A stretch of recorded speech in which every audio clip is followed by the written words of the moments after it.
Oi, gente, boa tarde. Eu queria falar com vocês hoje sobre um assunto que é bastante comum em terapia e ocorre quando a gente não aprende sobre os nossos erros.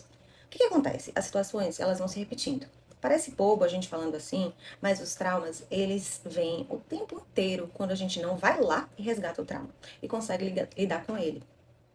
Então ele vai estar aí o tempo inteiro voltando e fazendo com que a gente cometa sempre as mesmas atitudes falhas.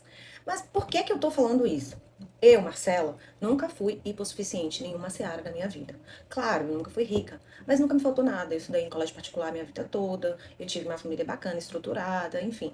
A única coisa que me coloca na hipossuficiência é o fato de eu ser mulher no mundo machista, né? Mas também, isso nunca me impediu de fazer absolutamente nada. Eu sempre fui muito estimulada a fazer tudo que os homens faziam. Enfim, isso nunca foi uma questão propriamente dita pra mim. Mas ainda assim, olha que coisa interessante. Eu fui uma mulher, apesar de todo o esclarecimento, apesar de ser independente, eu passei por uma situação de agressão física doméstica. Eu fui agredida e, pasme, eu não dei queixa. Porque eu não quis passar por aquela situação toda de queixa na delegacia, pela humilhação, pelo julgamento do aparato institucional, pelo julgamento social. E olha que doideira. Eu, com todo esclarecimento, com todo o suporte, eu não quis passar por aquilo. Eu só queria terminar logo o casamento e sair daquele inferno. Inclusive, eu consegui me divorciar em menos de 15 dias no cartório. Eu chamei um advogado e na época o meu marido, ele falou assim: "Olha, eu não quero me divorciar, mas se você quiser, eu assino". A gente não tinha filhos, graças a Deus. Ah, mas ele não se opôs, né? E a condição foi apenas que ele entrasse no cartório, assinasse, depois eu entrava e assinava para que a gente não ficasse ali no mesmo ambiente juntos, né? Porque eu entrei, gente, num desespero emocional tão grande. Aí eu fico imaginando assim, quantas mulheres no mundo, elas não podem fazer isso. Elas estão ali numa situação de agressão, de violência familiar, né, violência doméstica e agressões talvez até muito piores do que a minha, né, e elas não conseguem se separar, porque dependem financeiramente do marido, porque dependem emocionalmente, psicologicamente dos maridos, porque tem muitos filhos, porque não tem trabalho, porque não tem apoio da família, não importa. Então é muito triste. Eu me lembro, inclusive, que eu cheguei à delegacia da mulher. Eu fui com a minha mãe, não fui sozinha na delegacia da mulher, e lá eles me explicaram o procedimento. E eu teria que passar por uma acariação. E só a ideia de ficar frente a frente com ele já me causava arrepios. E assim, eu fui de óculos escuros, fui toda coberta, eu tava com vergonha. Nossa, sabe o que é você ir num lugar e não se sentir acolhida? Então isso me desestimulou. Talvez se eu achasse que a coisa fosse ter um impacto significativo, eu desse continuidade. E não deveria ser assim. Então, claro, as políticas públicas, elas existem, elas têm que existir, mas ainda é tudo muito precário, sabe? Ninguém sabe o que passa na cabeça da pessoa naquele momento. E eu vou te dizer mais.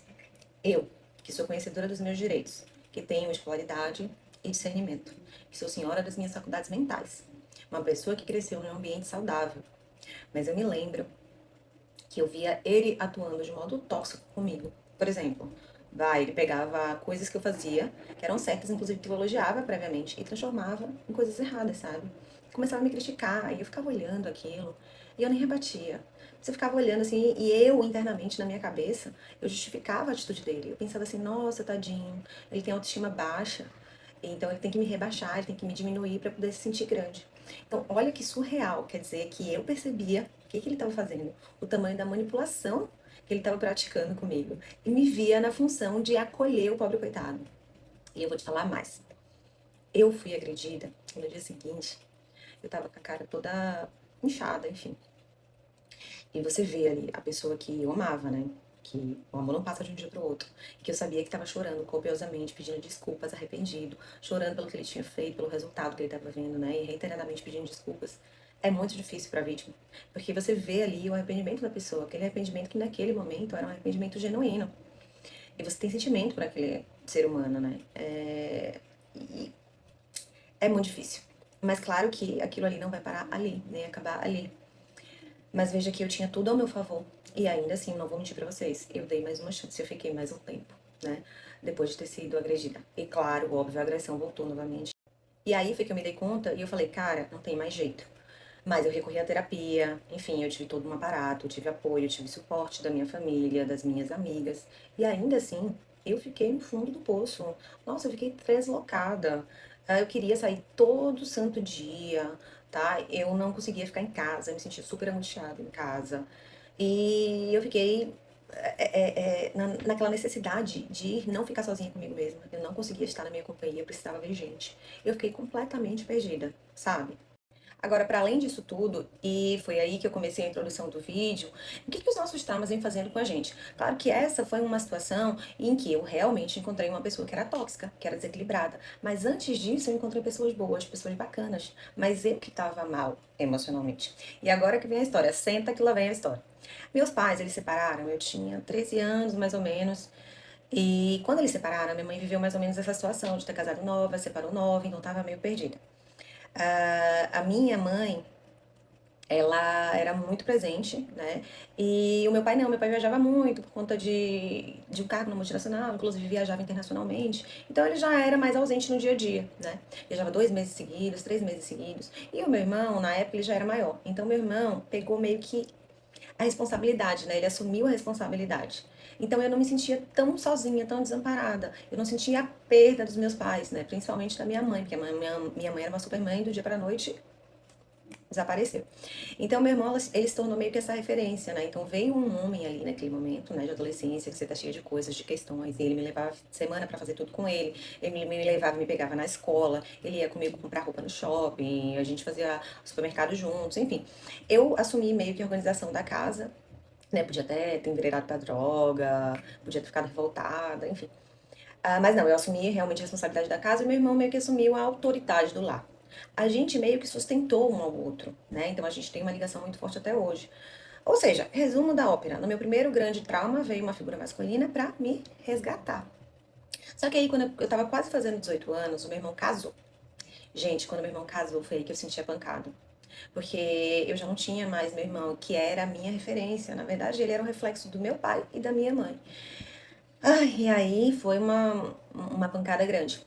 Foi aí que eu realmente senti, né? Então, meu segundo grande trauma eu passei nessa época. Só que o que aconteceu? Nessa época eu namorava um amigo do meu irmão, né? Que ele já tinha também, vamos ver, eu tinha 17 para 18, ele tinha 23, que era a idade do meu irmão, dele também.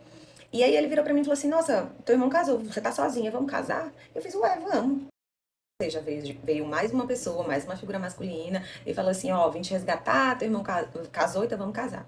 E aí, claro, né, a gente imaginou que a gente ia fazer a nossa família linda e maravilhosa, e que a vida ia ser perfeita, enfim, claro, óbvio, vieram todos os problemas da vida de um casal, né, a gente resolveu ter um filho, a gente queria muito construir a nossa família, ele também veio de pais separados, né, tivemos um menino lindo, que hoje já tem 19 anos, já é um rapaz, já trabalha, super responsável, enfim, um lindo, um filho maravilhoso. Mas não vamos entrar nessa seara, porque mãe não fala no filho sem elogiar, né? Bom, e aí fizemos um filho e tivemos todos os problemas de início de vida, de filho pequeno, né? De perrengue de trabalho e tal. E óbvio, claro, não era a nossa intenção, mas a gente separou e cada um seguiu sua vida. Eu comecei a trabalhar e depois casei de novo. Mas assim que eu separei do pai de Pedrinho, eu falei, nossa, eu não quero mais homem, definitivamente eu não quero, né? Fiquei no trabalho, comecei a trabalhar, fui promovida e tal. Ia me sustentar meu filho e fazer minha vida, né? E não queria mais saber de homem de jeito nenhum. Então veio outra figura masculina, que era um colega de trabalho, e que ficou ali, insistiu mesmo, ficou 6 meses atrás de mim. Tinha que ser colega de trabalho, porque eu não fazia outra coisa a não ser trabalhar. E eu não queria, não queria, mas ele com tanta insistência veio me moldando. Eu me lembro que eu era um bichinho meio com medo, assim, né? Eu não queria nada de ninguém. Eu já tinha me decepcionado com os homens, né? Olha que grande experiência que eu tinha com os homens, mas enfim, com homens que vinham pra me resgatar e depois me abandonavam, digamos assim, né? E eu lembro que uma vez a gente já no início do namoro, a gente tava no carro, né? Eu tava no carona, a gente tava de férias, que a gente trabalhava na mesma empresa. Então a gente tava fazendo tudo juntos, de férias juntos. E eu já tava agoniada, porque eu não aguentava mais ele fazendo tudo por mim, ele sendo o cara perfeito. E ele queria fazer tudo por mim, daí eu falei assim, olha, faz assim, me deixa em casa, que eu quero ir no mercado. Aí ele falou assim, não, qual mercado você quer ir? Fala, vamos, eu vou junto com você, eu te ajudo. Nossa, eu dei um escândalo. Eu disse, não, eu quero ir sozinha no mercado, eu quero dirigir meu carro, você tá fazendo tudo por mim, eu não quero isso. Na verdade, o que eu precisava ali era de um respiro, né? Daí ele olhou pra mim, ele olhou assim pro outro lado, eu tava no banco de carona. Ele arregalou o olho, calou a boca, foi dirigindo até a minha casa, me deixou lá. Mas o olhar dele foi assim, nossa, essa mulher é louca, né? Porque eu dei meio que uma surtada ali, ok. Eu fui no mercado, fiz minhas compras que eu queria, voltei pra casa, fui fazer um jantarzinho, já liguei pra ele e falei assim, olha, vem cá. E ficamos numa boa, mas assim, ele foi meio que me domesticando, porque eu era uma fera enjaulada. assim, reagindo por todos os lados, aprendendo a me virar sozinha e tomando porrada, mas enfim, fui trabalhando, fui fazendo faculdade, fui fazendo minhas coisas, sustentando meu filho. E aí essa relação foi uma relação que durou 10 anos, e aí eu virei mimada aos poucos, ele foi me mimando, ele me mimou tanto que eu virei essa bobona hoje. Então, mais uma vez na minha vida veio um homem que me resgatou e que foi me polindo, digamos assim. Então, veja, mais uma vez a mesma situação se repetiu. E por que que eu cedi? Porque inconscientemente, o que eu queria mesmo é que viesse alguém me resgatar. Mas ao mesmo tempo, será que eu não tinha medo de que ele me abandonasse também? Depois, enfim, a gente passou esses 10 anos juntos, a relação não deu certo por motivos outros, e aí eu terminei. Inicialmente, né, também eu fiquei naquele estado meio perdida, né? Eu precisava de um homem que estivesse ao meu lado, me resgatando. E aí, voltando ao fio da meada, eu passei por outras relações. Claro, eu tive essa pessoa que me agrediu, né? Mas antes de eu ser essa mulher agredida, essa mulher que foi aceitando as coisas, passaram pessoas boas na minha vida. E eu não estava preparada, na verdade, para uma relação. Porque, na verdade, o que eu buscava ali, o que eu projetava, era um homem que viesse ali para resolver a minha vida, para estar ali para mim, para o que eu precisasse, para fazer tudo por mim, para estar do meu lado incondicionalmente. E assim, não é questão financeira, porque eu sempre fui independente, tá? A minha mãe, inclusive, sempre brincava comigo depois que eu separei dessa relação longa, falando que ninguém vai ser igual ao fulano de tal, que foi essa pessoa que eu fiquei 10 anos casada. Porque ele era surreal. Então eu me lembro que quando eu, enfim, né, eu fui traída por ele. Então quando eu descobri a traição, eu me lembro que eu liguei pra minha melhor amiga na época e falei assim, olha, fulano me traiu. E daí ela falou assim, não, amiga, tem alguma coisa errada. Qualquer homem no mundo trai, menos o seu. Pra você ter noção de como eu fui mal acostumada em relação a essa pessoa, né? De tão perfeita que a nossa relação era, né? Quer dizer, eu achava que era perfeita. Então, assim, eu passei um bom tempo procurando aquele príncipe encantado, procurando aquele homem que fosse perfeito, que suprisse todas as minhas necessidades e que viesse me resgatar, né? Mas veja como esse ciclo foi se repetindo várias e várias e várias vezes, com várias pessoas bacanas, inclusive. Mas veja, isso era o resgate daquela menina lá de 13 anos, que se perpetuou por quase minha vida inteira, né? Então eu precisava de um momento de solitude, eu precisava me reencontrar, e essa carência e essa necessidade vem lá de trás. Ó, sempre veio alguém para me resgatar, alguém para me resgatar. Então, eu tô fazendo esse alerta aqui para vocês, para que a gente veja quais são as situações na nossa vida que vão se repetindo e se repetindo e se repetindo, e a gente não aprende. Daí às vezes a gente fica assim, nossa, por que isso acontece comigo? Por que sempre atrai gente desse tipo? Por quê? Nossa. Então repensa, visita lá a sua história de vida e reflete se não é você que atrai, se não é você que aceita. Para um pouco, dá uma olhada nos meus shorts também, faz terapia, porque a coisa pode piorar. E quando a gente não aprende a lição, a vida volta, volta, volta, até que a gente consiga aprender. Ninguém precisa me resgatar. Eu fui lá, conversei com aquela Marcela e eu resgatei aquela menina. Eu vi os sentimentos dela, eu entendi tudo. Até quando eu aprendi, isso parou de acontecer. Por que que hoje dificilmente eu vou passar por uma situação dessa? Porque quando eu vejo uma situação assim de toxicidade, nossa, eu corto no início. Então eu não chego nem a me apegar à pessoa, porque eu já cortei. Então é isso, gente. Eu queria deixar esse vídeo aqui, vai ser o primeiro de uma série, tá? Eu vou fazer um vídeo semanal como esse e vou enviando shorts paulatinamente também ao longo da semana, tá bom? Então eu espero que a minha história inspire vocês, faça vocês refletirem, contem comigo.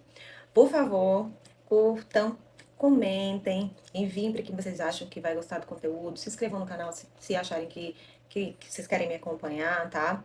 Eu sei que todo mundo tem que falar isso aqui no YouTube, né? Mas sério, se vocês tiverem alguma dúvida, alguma coisa, quiserem falar comigo aqui nos comentários, ou se quiserem enviar alguma coisa no meu privado, o meu Instagram também, vocês podem entrar lá, né? Marcela Góes, _ psicanálise, vocês podem falar comigo por lá, tá bom? Então, feliz São João pra vocês e tamo junto.